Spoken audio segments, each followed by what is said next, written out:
Allez, salut les amis, on se retrouve aujourd'hui pour une nouvelle vidéo. Moi, c'est Lamine. Au travers de cette chaîne, j'aide les étudiants africains qui sont intéressés par les études en Ukraine à bien mener cette démarche. Donc, si toi aussi tu es intéressé par les études en Ukraine, deux choses à faire. La première est d'abonner à cette chaîne, activer la cloche pour recevoir une notification chaque fois qu'il y aura une nouvelle vidéo. Cela te permettra de rester informé en ce qui concerne les études en Ukraine. Et la deuxième chose à faire, c'est que si tu as déjà décidé de venir en Ukraine, c'est de me contacter le plus rapidement possible afin que je puisse t'aider à avoir une admission dans une université en Ukraine, t'assister dans la demande de visa et t'accueillir lorsque tu seras déjà en Ukraine. Alors, il y a longtemps que j'ai pas fait des vidéos. J'étais effectivement en déplacement en Côte d'Ivoire. Ce n'est qu'avant-hier que je suis resté en Ukraine. Et vous savez, après la pandémie, maintenant, les frontières sont ouvertes entre l'Afrique et l'Europe.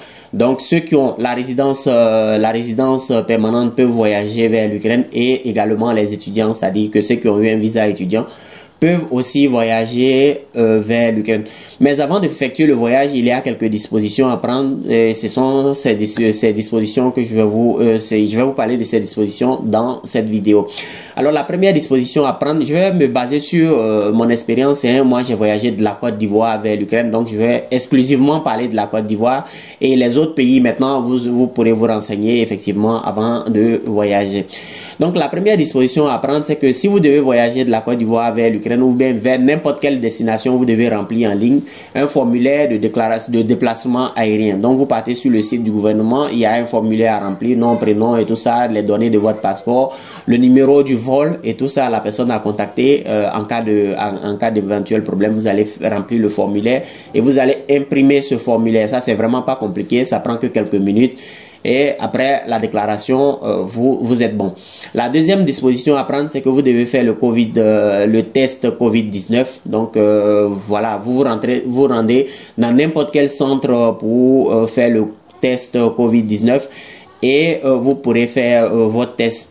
La disposition à prendre, c'est que vous devez faire le test au moins 72 heures avant votre voyage et la durée de validité du test est de 4 jours. Donc, vous devez faire au moins 72 heures avant votre voyage et comme ça, vous recevez, comment dirais-je, le résultat avant de vous déplacer. Moi, j'ai fait l'erreur, j'ai fait mon test 24 heures avant et malheureusement, j'ai pas pu avoir les informations. Après, j'ai pas pu avoir le résultat, pardon. Après le dernier conseil des ministres, on a pu lire partout un peu sur Internet comme quoi avant de voyager, on doit faire un test de dépistage et le coût serait de 50 000 francs. Les amis, c'est pas vrai. Le test est totalement gratuit. Moi-même, j'avais eu l'information, je m'étais préparé en conséquence et effectivement, arrivé au centre, je me suis rendu compte que le test est totalement gratuit. Donc, rendez-vous simplement dans l'un des centres et vous pourrez le faire. Moi, j'ai fait mon test au CHU de Trècheville. C'est gratuit, les amis. Si quelqu'un vous dit que c'est payant, il faut payer 50 000 francs, quoi que ce soit, c'est pas vrai, c'est gratuit. Vous pouvez le faire au moins 72 heures avant le départ. Donc, malheureusement, moi, j'ai fait mon test 24 heures avant le départ. Donc, je vous l'ai dit, je n'ai pas eu les résultats. C'est dès qu'arrivé en Ukraine que j'ai reçu un mail. Non, c'est un message sur mon téléphone que effectivement j'ai été testé négatif au Covid-19. Donc voilà, ça c'est l'information la plus importante dans cette vidéo. Également, étant donné que les informations ne sont pas bien données en Côte d'Ivoire, on a du mal souvent à retrouver où est-ce qu'il faut faire le test. Je me rappelle que avant de faire le test, je m'étais renseigné auprès de bon nombre de personnes. Certains m'ont dit que c'est au CHU de Trècheville, d'autres m'ont dit que c'est l'INHP, l'Institut national de quoi là. Donc voilà, je savais vraiment pas où commencer. Donc j'ai commencé par l'INHP à côté du CHU de Trècheville. Eux m'ont dit que c'est pas là-bas, que c'est à l'université, c'est au CHU de Cocody et que je devais me rendre à l'Institut Pasteur au CHU de Cocody. Donc en passant devant le CHU de Trècheville, je me suis renseigné là-bas. Il y a un vigile qui m'a dit que effectivement c'était au CHU de Trècheville que je devais le faire, que je ne devais pas partir à Cocody. Donc je me suis rendu au centre et arrivé au centre là-bas, les agents même qui travaillent au centre m'ont dit que non, ici c'est seulement le test de dépistage pour ceux qui veulent voyager par Royal Air Maroc, c'est-à-dire ceux qui vont au Maroc. Donc, la personne qui m'a réussi m'a conseillé effectivement d'aller à l'INJS. Je sais pas, l'INJS c'est à Makori et tout ça. Donc, j'étais là maintenant, j'étais vraiment troublé. Je savais même pas où faire, où partir, où me rendre. Soit me rendre au CHU de Cocody, soit me rendre au CHU ou bien à l'INJS pour faire mon test. Donc je suis resté là encore. En sortant, j'ai vu un vigile, je lui ai demandé, lui m'a dit non, que mon frère, c'est pas la peine de te déplacer, et qu'il y a une femme même qui a fait ça, elle a dépensé pas mal d'argent avant de savoir où effectivement on devait faire le test. Donc je suis retourné au centre de dépistage à l'intérieur du CHU de Treichville, et c'est là-bas maintenant que le monsieur m'a dit, bon, étant donné que ici on fait déjà pour les Marocains, donc si tu viens, si on te demande, tu dis tu vas au Maroc. J'ai dit il n'y a pas de problème. Je me suis assis. Et voilà, ils sont venus quand ils sont rentrés, ils m'ont demandé où est-ce que vous allez, monsieur. J'ai dit je vais au Maroc.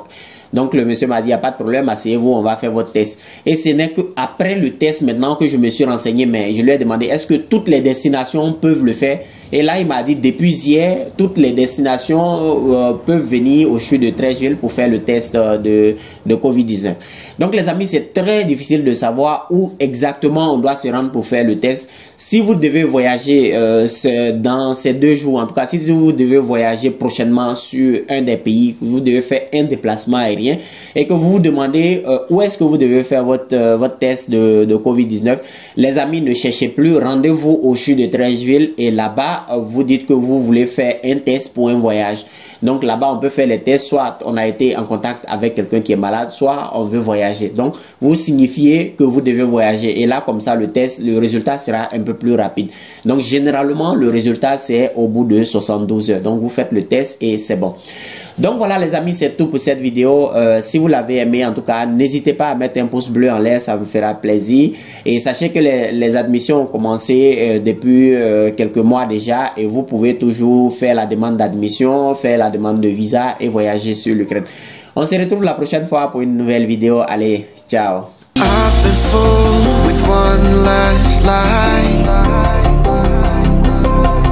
I'm gonna float and start to dry.